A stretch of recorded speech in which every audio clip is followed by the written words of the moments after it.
Hey guys, BlackCross here, and welcome to the PlayStation 2 Legacy, where we look back into the list of games and stuff that are available for the PlayStation 2, but this is considered the bonus content series, where we talk about any kind of like small tidbit stuff, or anything I feel like I want to talk about in regards to the PlayStation 2, and today I want to actually do something a little bit different with the bonus content. And that is more or less to kind of recap on the games that I had played throughout the entire series, and more or less give them an actual recommendation rating. If you're not familiar, I have been doing a review series, and I have what you would call a rating system based on how likely would I recommend this game to anybody else. Now this is going to be a different type of recommendation type series, where basically I more or less look at it towards like, if you are a collector of PlayStation 2, how likely would I recommend this game to that person? You know, it's like if there has been a game that you're interested in, or if there's a particular set of games that you're like, hey, do you think I should get this for my collection and stuff like that? That depends, you know? And it's like, I'm going to try to be as balanced as I can be. The only thing is that, you know, with me, when it comes to gaming, it's usually in like one realm of field. But the PlayStation 2 has so many different games and stuff that it's kind of hard to kind of balance it out for the individual. What I wanted to do, I wanted to talk about the first 25 episodes that I've done with this series. We are practically at 30 episodes, so when you think about it, that's a lot of games to talk about in a short amount of time. But we're going to give it a basic rating, and I want to give you kind of like my thoughts about them, what I've thought about them. Some of them I technically played beforehand, and replaying them now has given them different new light. And then there's some games that I have never touched before, and finally playing them and have a new feel for them and stuff. So without further ado, let's go ahead and get with rating. So the first game on the list is obviously Dark Cloud. Now Dark Cloud, the basic way that I can say this is that basically you play as this guy who goes into these caves where pieces of a village, pieces of someone's home and stuff have been trapped inside this cavern in these little pods, and you use your powers in order to unlock these pods to where you can rebuild the town. And this is an interesting little game here because of the fact of this little mechanic here. Now, as of the time of this recording, I hadn't really gotten any further with that game, but I would like to actually go back sometime and actually kind of play through it a little bit, you know, kind of see how does the story unfold and stuff. But the basic concept of the game is that you're just going through the dungeons and slowly but surely collecting pieces of the town and rebuilding it. And it's really fun because, you know, as you're building the town back and everything like that, as you're building it up, you're also placing people and items in these towns and stuff. And you can actually talk to the people and they will tell you what all they are still needing in their houses and stuff. So it's very interesting how you're not only rebuilding the town, but you also have the ability to where you can readjust it however way you want to readjust it. You can rebuild it however way you want to rebuild it. And it's a nice little thing to have with that power and ability. And Dark Cloud has been recognized as one of the most iconic PlayStation 2 games that is on the system. You know, it literally is one of the icons compared to like that of like Jak and Daxter, Sly Cooper, and Ratchet and Clank. You know, Dark Cloud has been recognized as a PlayStation 2 icon. One of many, of course, mind you, but still to a degree. How would I recommend this? I'd probably say somewhere within the realms of like, say, probably a 4-star. It's a little bit on the slow end, and I think some people might not like it, but depending on who you are, you may enjoy this one. So definitely a 4-star rating. Chaos Legion. So with this particular game, it's basically Devil May Cry. There's a few differences between Devil May Cry in this game, but basic concept is basically Devil May Cry. You're going through an entire level, chapter per chapter, and you're attaining new abilities and stuff. And with Chaos Legion, you're basically summoning up these beings of power known as legions. Chaos Legion is a pretty fun game in my personal opinion. It's very different compared to Devil May Cry. It has similarities, but it's a little bit different in terms of the combat. Where would I put this at? because of how the gameplay is, it kind of... I feel like it's as if it doesn't really tell you what you need to learn. Like, there are some elements that you need to know to help you get through the game better. And if I had learned those better, I probably would have gotten through the game a lot better than what I did. Because last time I remember, I got stuck on a chapter. And mostly because the enemies got harder to kill. But that was only because I wasn't using the right legion to do damage to them. Because some legions have elemental prowess that counteracts with an enemy. And depending on that enemy and that element depends on how much of a resistance versus how much of a tolerance they have against that legion. So, if I had known that, I think I probably would have gotten a little bit better. But definitely a 3. Wallace and Grumman in Project Zoo. So, basic concept, you're basically playing a Wallace and Grumman game. It's platformy as you can get, but would I recommend this to any platformer fan, much less a PlayStation 2 collector? I would, actually. And despite me saying this, you know, I would actually put it as a 4 because of how good the platforming can be. Like, I remember as a kid playing this a little bit and thinking to myself the platform was a little bit hard to get to. Really, the platforming isn't bad, actually. It really isn't. I was actually kind of shocked as to, like, this game actually is pretty fun to play, you know? And I got myself pretty far. The game isn't really long. It really isn't. But the platforming and the puzzles that you gotta do to complete them and stuff is pretty interesting. It's really fun and entertaining. So if you're a big fan of Wallace and Grumman, I definitely would recommend this game. And if you're a big platformer fan, this is one of the fun ones to definitely get into. So definitely a 4. Sky Gunner. So, how can I explain Sky Gunner? Basically, Star Fox. Literally in terms of the concept, you know, you're steering an airship into the skies, you're shooting down planes and stuff, but there's a point system, and this point system contributes based on how much ammo you use versus how many enemies you kill. So in other words, accuracy plays a big part in this game. And why would you want to do that? Well, obviously you want to accumulate as many points and cash as you can get, so that way you can upgrade your ships. And you would want to upgrade your ships because I imagine later on the chapters can get really hard. And what's funny is that I had never heard of Sky Gunner, technically. I had never heard of it until, like, I watched one of Metal Jesus' videos, and Radical Reggie actually recommended this into one of the PlayStation 2 gyms and stuff. And whenever I did that video, one of my friends basically told me that they had never heard of it either. And it's like, it's one of the reasons why I wanted to do this channel, because I wanted to recognize some of these games that no one has ever heard of, much less looked into. And Sky Gunner, I think it's actually a fun game. It's an interesting one. Admittedly, compared to the graphics, it can be slightly dated. But gameplay-wise, it's really fun and it's really interesting. It has a challenge to it if you're wanting to, like, try to upgrade your ships and stuff. But if you're just playing through levels and levels, just playing through it, you have 3 different characters to go through. And I think that's the fun part, is that you have 3 different characters with 3 different playstyles of the ships. Some, most of them can be fast, some of them are a lot more slower, some of them do more damage. So it's like, having these 3 different characters and being able to pilot a different ship makes it interesting. So where would I put this in ratings? I'm probably compelled to say probably a 3. I want to put it as a 4. But depending on the person's skill level, they either might enjoy this or might not. Let's put it this way. If you are a big fan of flight simulation games or Star Fox in genuine, this game is fun and I think people would enjoy it. So definitely as a 4. But for everyone else, I would probably put it as a 3. So it depends. Devil King. Literally Dynasty Warriors. There's nothing else to say it.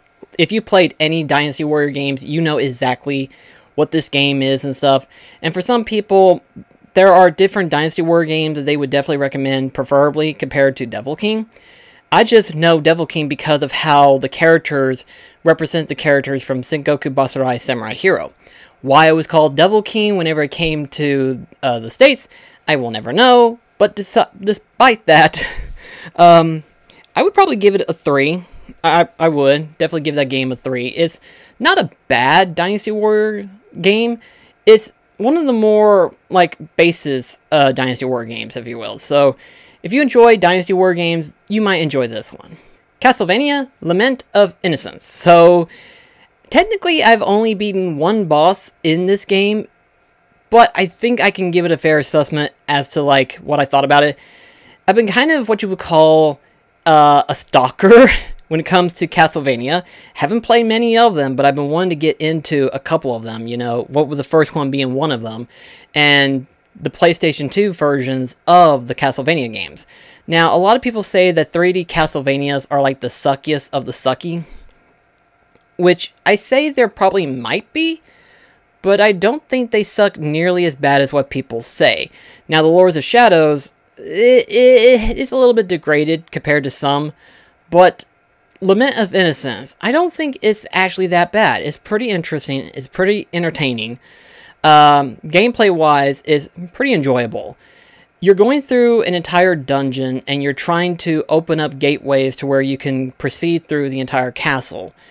How many bosses there are and how long these dungeons can be, I have no idea on.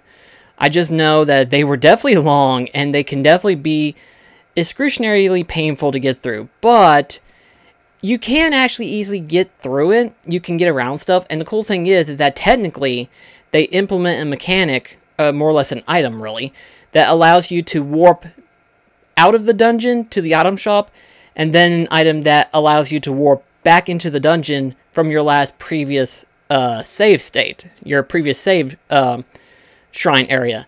And it's like, I kind of like that. That's actually good, because that means you don't have to go through the long, tedious task of going back and forth, just to replenish your items, and then to go back from where you was last at. So it's interesting. I'm glad they did that, because that would be tedious for anyone else. So I'd probably give this a 4. And if you're a big Castlevania fan, definitely a recommendation in my personal opinion. Maybe not for those who are only a fan of the 2D aspects, but if you're just a fan of Castlevania in genuine, this is pretty good. I would recommend it. War Monsters, it is a fighting game at its base value, and I would just give it a 3. It is unfortunate that I would give it a 3, but really, I think even with single player, it wouldn't be as enjoyable, but I imagine 2-player would be just a little bit more fun. But it is, I would say it's just a 3, unfortunately. Clock Tower 3. So, I'm going to tell you right now, I am not a fan of horror survivor games. I am not a big fan of horror. I'm not a big fan of scary games. I don't like them. They scare me too much. But there's something about Clock Tower 3 that I actually enjoy out of. It's not horror. It's not scary. It's not jump scares. There is another realm of features called thriller. I would go into detail, but without it being dragged out, thriller films and thriller games are completely different to horror survivor. They carry the same concept, yet they give you that sense of feel that technically horror survivor are supposed to give you. That sense of danger, that you're always in danger. And I only played one level or one chapter out of this game, but what I played was extremely well placed. It was extremely well done, in my personal opinion. Keep in mind, this was a PlayStation 2 game, so one person's aspect of horror survivor is you have a gun and you're shooting zombies, which nowadays can be looked at as boring now. You know, you have to constantly reinvent that ideology. However, though, with Clock Tower 3, it does it differently. Not only are you having to deal with aberrations, ghosts, if you will, you also have to deal with a story segment enemy, which is that of a murderer. And I'm going to tell you right now, it was pretty terrifying knowing that this murderer, this sledgehammer guy, was constantly chasing you. So while I was terrified, I was really enjoying it. I literally was enjoying it. And although it was weird once you got far enough to where you could battle that particular murderer, which became a boss fight, all of a sudden it turns into magical girl with a bow and arrow. It was a weird concept, but it was an interesting layout in my personal opinion, you know, because you could beat the enemy without actually having to connect the seal to where you can officially capture him and completely elaborate him. Or you could actually charge your attacks to where you could deliver the finishing blow. And so when it comes down to it, I think Clock Tower 3 should be recognized better. And I think it stands out, actually. You know, graphically, yes, it doesn't stand out, but it's not as bad as, like, say, perfect example, you know, you compare it to like that of Sky Gunner, maybe even that of Dark Cloud. You know, graphically, Clock Tower 3, I think it would be very nice. It would be very well done. You could easily do a remaster and no one would complain. If you did a remake, yeah, people would enjoy it way more because of the detail, but there would be technically no need because, in my opinion, Clock Tower 3 does well for what it has. It does well for what it did to deliver this experience. So I would give this, and this is coming from me, I would actually give this a 5. I really would. Even if you're not a fan of horror survivors, I would definitely recommend this because it's not horror survivor, it's a thriller aspect, being that you're constantly on the move, you're constantly being chased by a murderer, and you're having to hide in order to avoid his senses. You're able to dodge him to some degree, and while yes, it can be stress-inducing, it can be exciting depending on how you look at it. So, in my personal opinion, I would give it a 5. The Nightmare Before Christmas, Oogie's Revenge. Again, much like with Chaos Legion, it is literally Devil May Cry, but with Tim Burton's Nightmare Before Christmas. But part of me actually wants to give it a 4 because of that, you know, because it is Nightmare Before Christmas. Now, I love Nightmare Before Christmas, do not get me wrong, but I'm not nearly as big of a fan as most people could be, you know? There may be bigger fans of Nightmare Before Christmas compared to me, so chances are they might actually enjoy this game better than I can. But Oogie's Revenge, not only is it an interesting concept, but the combat can actually be enjoyable, especially if you get far enough into the game where you can upgrade your abilities, get better moves and stuff, so on and so forth. So Oogie's Revenge could be enjoyed depending on who you are. You know, for me, I like Nightmare Before Christmas, and I do like the story concept that this game gives you. It is essentially a sequel, so I think it would be a 4, definitely. For anyone else who either has never heard of Nightmare Before Christmas, or very rarely they wouldn't care much for it, they would give it a 3, but it's a 4. Nanobreaker is basically Metal Gear Rising. I don't think there's any way you can explain it. Gameplay-wise, it is extremely fun and addicting. It has a weird learning curve, though, so depending on how you are with these type of games, you may have to learn a few new tricks in order to understand how to play this game. But once you get that down, this can be enjoyed. This could be an enjoyable experience for any hack and slash enthusiast or anybody who is a fan of action games. And for a PS2, this is not a bad game, but I can definitely see why people probably blew over it. But I think people who are looking back into the library of PlayStation 2 and are finding recommendations for PlayStation 2 games, I would actually recommend this, and I would put this as a 4, actually. The Nightmare of Drogo Fushigi-go Dungeon. Now, I may have butchered that name, and I do apologize, but I want to talk about this game a little bit lengthier than what I was planning on because I learned something interesting when it came to this game. There was somebody who mentioned in the comments, this game has an interesting layout about itself. It's not just like a tactical action game. It's a little bit more lengthier than that. There are potential items that are actually hidden that, depending on how you move the character and depending on how you do stuff, it will benefit you in the long run. You will get better items. You could potentially get a better sword, better armor, an item that can help you, you know? But you also got to remember that you got to inscribe an item to where you can keep it even if you die. And you have to constantly kind of warp back and forth so that way you don't lose anything, because if you die, you start back from the very beginning again in terms of your character build and everything like that. So it's not just a roguelike game. It has a lot more in-depth to it. So this is one of those games where if you plan to play this, you would probably have to go through a guide. And some people may not like this, and I can understand why they wouldn't like it.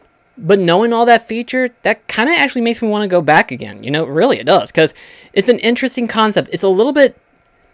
I don't want to give it too much credit, but it feels like it had a lot more thought played out when making this game. You know, it had a lot more thinking measures when it comes to laying out the game. Because, sure, you can go through the dungeon from beginning to end, you know, trying to find the key and then unlocking the door. That's it.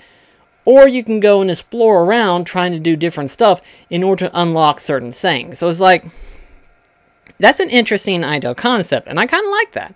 So, sadly I would put it as a 3, but the concept alone has me interested enough to go back into it, so I definitely would. But for everybody else, it probably wouldn't be a 4, but it would definitely be a 3. Pinball Hall of Fame, the Gathra Collection. This is pinball. You know, you have a set number of pinballs that are available that you can play. And this one, unfortunately, I can't recommend high enough. Unless you are a big fan of pinball. If you love virtual pinball or regular pinball, pinball and genuine, this is a good game to get. This is a good game to actually have in your collection. It's not pricey. It's relatively cheap to get. And you get a good set of number of pinballs that you can play around with and stuff. So it's like, would I recommend this to everyone? Definitely not. So it would unfortunately be a 3. But despite that, it is really good pinball. It's a really good pinball, and I do enjoy pinball by itself. So I like it. La Plus Tactics. Obviously, tactical RPG where you move characters and you're playing through a story and you have like RPG mechanics in it where your character levels up and so on and so forth. There's nothing else to say about it except for the fact that you could potentially recruit new allies and you can build up your forces and stuff, go through the dungeons easier, and, you know, beyond being a tactical RPG game, there's nothing else that I can give praise to aside from the fact that it does feature some voice acting, which is very nice in my personal opinion, and I say the story might be nice too. I didn't really go far into it to know what the story was going on. But I like it enough to where I think I could recommend it to a very good set of people who are a big fan of, like, technically I haven't played it, but I need to, actually. If they're a big fan of Final Fantasy Tactics, or any game that features tactical RPG elements, I would recommend La Plus Tactics, actually. I would. So, this would be a 3? No, actually, I would actually put it a little bit higher. I would actually put it as a 4. EOE, Eve of Extinction. So, how can I put this? I like the game. It's one of my personal favorites whenever I was a kid. I enjoy the heck out of it. But there might be some people who might not like the gameplay mechanic of it. Some people might find it repetitive. Some people may not even get into it as heavy as what I did. I think any action hack and slash enthusiast would enjoy it, especially knowing that you get more weapons as you continue on playing the game, and depending on your playstyle, you may want to work a weapon all the way up to max level to where you learn better combos, you do more damage to enemies and stuff like that. If you are willing to work with the game and the weapons that they give you, this can be an enjoyable experience, in my personal opinion. You could, in fact, enjoy this game. And it does have a New Game Plus feature, which means that you can carry all of your weapons through the New Game Plus story and have all your weapons be at the level that they're at. You can max them out and stuff like that. So, I mean, depending on who you are, you may be able to go through the story, you may be able to go through the game and have a better experience. But for some people, they may not be able to enjoy it as much. So, I think this would be a 3 because of the layout of the game. But it is enjoyable regardless. Metal Arms, Glitch in the System. How do you go about explaining this one? I really don't know how else to say it. Part of me says that this is kind of like Ratchet and Clank in a way. It has that kind of feel. It may not even be Ratchet and Clank enough. But you do have guns, you're shooting at enemies and stuff, you're going through platforming to progress through the level and stuff. So I think it is kind of like Ratchet and Clank in a way. So there's really no other way to explain it. I will say, however, though, that the platforming can be a little bit rough. Some of the enemies can prove to be a little bit difficult. If nothing else, the humor might be enough to get people intrigued with Metal Arms. I'm not sure if they would enjoy it as much as, like, anyone else would. So, this game, I think I would label as a 3, but you may enjoy it a little bit better than what I did, probably. Maybe. Armored Core 2. So, okay, how do I explain this one? Mech fighting game. I do have one problem with it, and that's the fact that the game is extremely hard to play. But that's only because of the mechanics that the controls have. The controls are so vastly different that it gives you that feeling that you are controlling a mech. The only problem is that unfortunately it is a little bit hard to control your mech. And so getting through the game may feel tedious depending on who you are. And depending on who you are, you may not enjoy this. So here's what I'm going to say. If you're not a fan of games like Dark Souls or Sekiro, do not go for this one. If you are a big fan of mech fighting games, you might enjoy this. You might enjoy the grind of working towards building a better mech and stuff.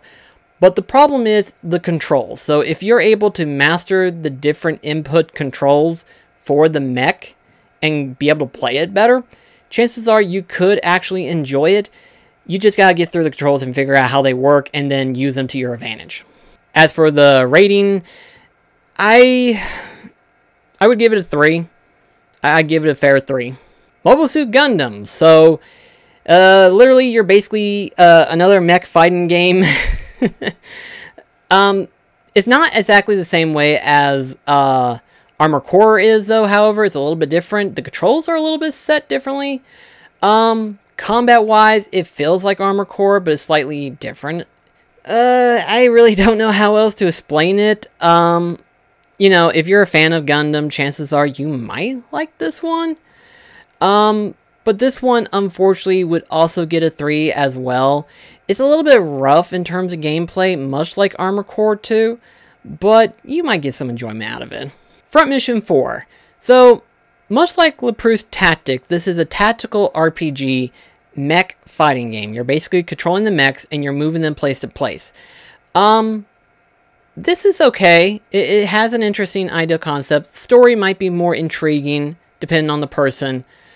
But this one would also get a 3, unfortunately. I feel like it could do better in terms of, like, giving you the ability to customize your mech with different weapons and stuff. But, again, I haven't really gotten far into the story or the game, so who's to say if you unlock more characters and stuff. The game by itself can be enjoyed, but for the average tactical RPG enthusiast, they may not enjoy this as much as like most people might get enjoyment out of it. So it's probably a 3, I think. Killer 7. This is a very weird game. It is very weird. Keep in mind, this is coming from the same people who made like No More Heroes and Killer is Dead. But Killer 7 is a very weird game. There's no way to explain it except to say that you're basically playing as an old man who has the psychosis of like 7 different killers that he has personally killed himself. And he has the ability to not only morph into these people, but carry the psychosis of these different assassins and stuff. And it's like, it is so weird how the game is set up. It is so inherently weird. Would I say is good? Actually, yeah. As weird as the combat is, it can be actually enjoyed. But by a very small handful of people who are into like the weird and the abnormal games, you know, the weird storytelling, the weird aspects. It is a shooting gallery game, but it can be a good one. So would I put this as a 4? Probably not, because depending on the person, you may not get enjoyment out of it because of how weird it is. So I think it would be possibly a 3. I might go back into it later on and try to beat through the game myself, but for the time being right now, it's probably a 3. Snoopy versus the Red Baron. This is a no-brainer. It's a no-brainer, really, in all honesty. It is, compared to Sky Gunners, it is a simple Star Fox shooting flight simulator game at its base value. The only good thing it has coming for it is obviously it has characters like Snoopy and Charlie Brown, which I am personally a big fan of. But for anyone else, I don't think they would like it as much. And I want to give it a decent 3 because I feel like people could get as much enjoyment out of this game as they might enjoy it. There is, however, some downsides to it. It is obviously character themed at best. The game by itself is okay. Again, it's not Sky Gunner, but it's okay on its own. Some people might not enjoy that. Some people might feel a little hesitant about wanting to get this one because of how kiddish it is, which really, when you think about it, Snoopy and the game have been childlike adventures for children for so many years. So, to be honest, I don't think it's a problem playing something like this. I'm sure there's a lot of people who have played much more kid-friendly games than Snoopy. But I think this would probably be... The sad thing is, I want to give it a 3, but I feel like it would fit more as a 2. And not to say that it's a bad game. It just, I feel like people are more hesitant about it because of it being a child game theme because of Snoopy. But depending on who you are, you may enjoy this. It's hard to say. It's not as good and it's not as intuitive as, like, say, for example, Sky Gunner, but it could be enjoyed. But it's gonna have to be a 2. Legend of Kai. This is gonna be interesting because on the one hand, I kind of saw what they were going with this game. On the other hand, it's a little bit complicated to control. I am actually surprised that it got a remaster when it did. I honestly don't know how it got remastered because I never really heard many people talk about this game. But Legend of Kai is okay. It's an okay action adventure game. Combat is a little bit easy. It's a little bit easy. Platforming, that's where I think it gets a little complicated. I think platforming is a little bit weird, especially when you consider that there are some platforming that requires a little bit of work. Because there's like these floating platforms, these floating, like, I want to call them tiki skulls, but they're something else. But you're supposed to attack them, which allows you to jump to the next one, and to the next one, and to the next one to get to the next platform. And so depending on who you are when it comes to platforming, this could be good. But to me, it's mostly a 3. I'm sure it gets better as you continue learning new abilities and stuff, but it's mostly a 3, I think. Mojo! It's a puzzle game where it's not really pinball, but it kind of feels it because you're basically hitting these blocks, and you have to hit all of the blocks before you're able to progress to the next level and stuff. And while the first set of challenges wasn't bad, the second set of challenges is where things get a little bit more challenging. Things start to change. You have different obstacles that you have to go through now and stuff like that. And technically, there's like a timer on there, and you're supposed to like beat the timer and stuff, even though you can beat the level without having to beat it within the time limit. But depending on who you are, if you are a big fan of puzzle games, you could in fact enjoy this, but I am not a big fan of puzzle games. I don't play many of them myself, so I don't think it's as enjoyable as it could. But it can be enjoyed. It has a good set of levels and stuff, so to me personally, I think Mojo gets a decent 3. It's not as bad as what I claim it to be, nor is it as again, it's hard for me to explain because I'm not a big fan of puzzle games. But if you're good at puzzle games and you enjoy it, it's enjoyable, and it's cheap enough, so it's not that too bad to get. Metal Slug's Anthology. Okay, so if you're a big fan of run and gun games, Metal Slug's it for you. Some of you are already familiar with the Metal Slug series, and this particular game features 7 Metal Slug games. So really, when you think about it, you are getting a tremendous deal by getting the Anthology Collection. You're basically playing, you have 7 of the games in one disc, and you're playing through all of them. So if you're a big fan of run and gun games, I highly recommend this one, and this one definitely gets a 4. Because you have 7 different games, you have different ways that the series progresses and stuff. So you got some that are better, some that are not as good, but overall, for 7 run and gun games in one collection, that's a good deal, really, it is. And even for the PlayStation 2, so it is a 4. Maximo Ghost to Glory. I want to kind of disclaimer this part, because when I played that game, I had a different setup. And the setup, you know, when you look at the game, it looked really, really dark. And it made it so hard to see. Well, what people may not be familiar is that depending on the setup that you have, depends on the picture quality. Mine was an easy setup and a cheap setup at the time. So because of it, it didn't have good picture. It didn't have a good quality picture.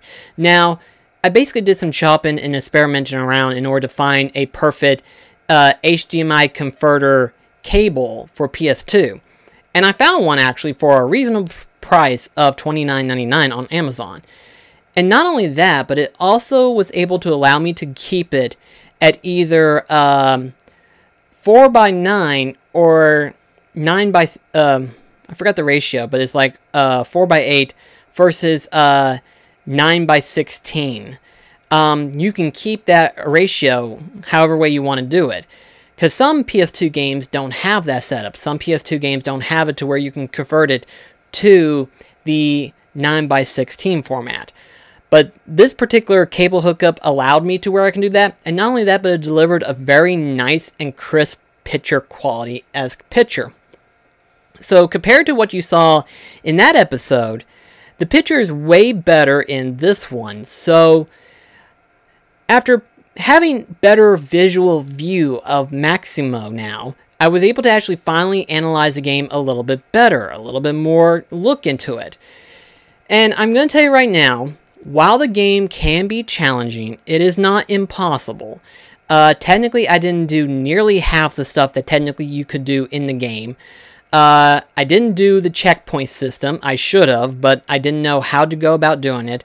Technically, you actually have to jump and act like as though as if you're attacking from the ground, and as the sword stabs on this little flower patch, that's where you get your checkpoint.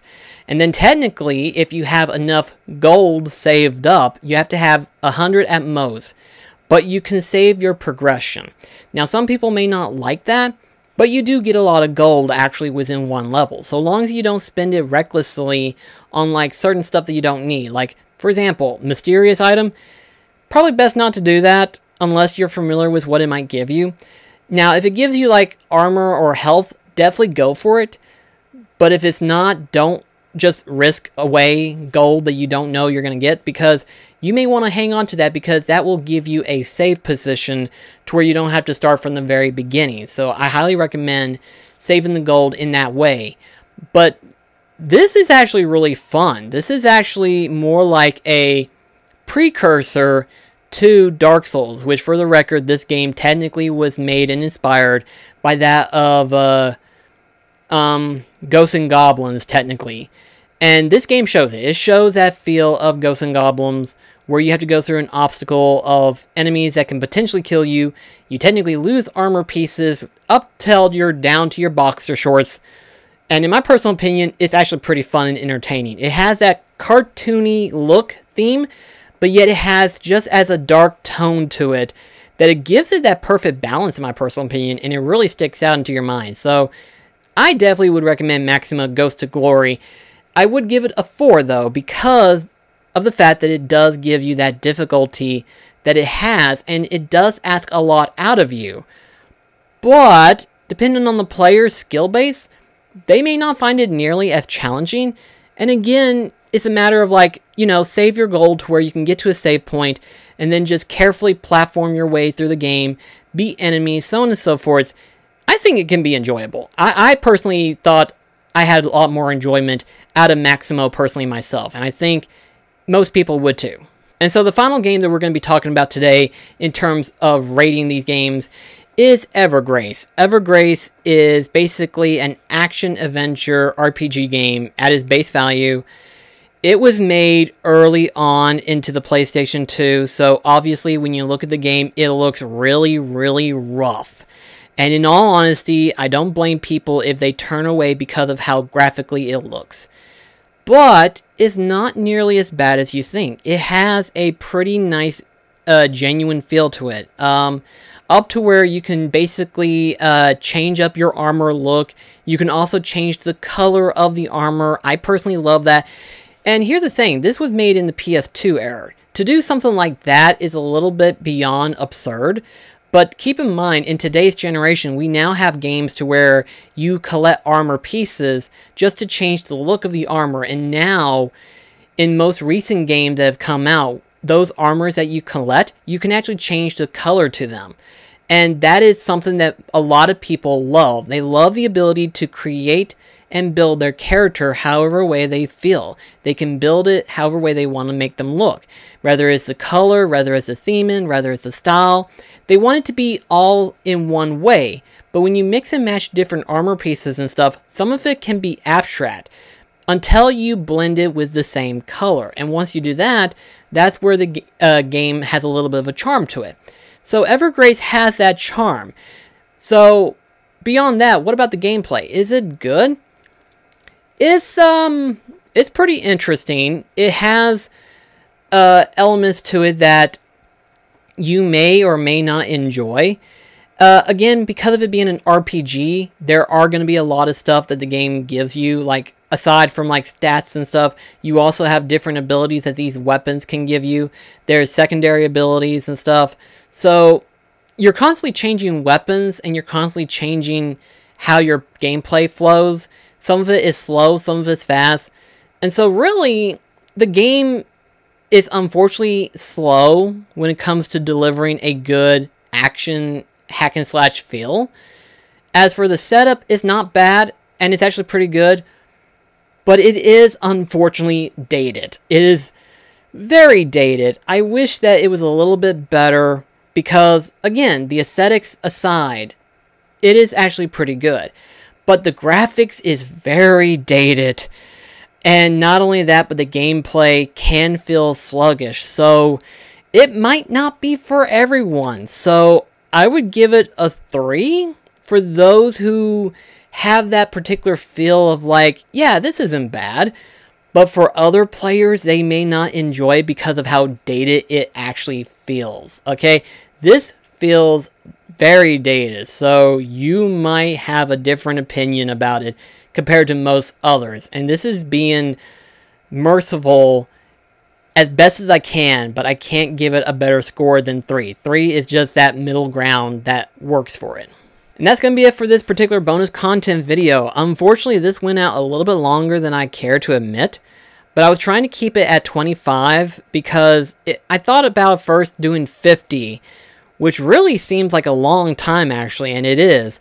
But I just wanted to do a video basically rating the games, talking about them a little bit, and giving my thoughts about them. Which one would I recommend to everybody, and which one would be the one that I do plan on going back and stuff like that. Hopefully some of them I do plan on going back. Some of them are okay, some of them are really great.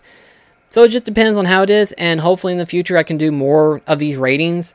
So I hope this video helps out, and I hope it gives you a little better idea as to like what games you might be interested in. Who's to say? But until then guys, I'll see you in the next video. Take care guys.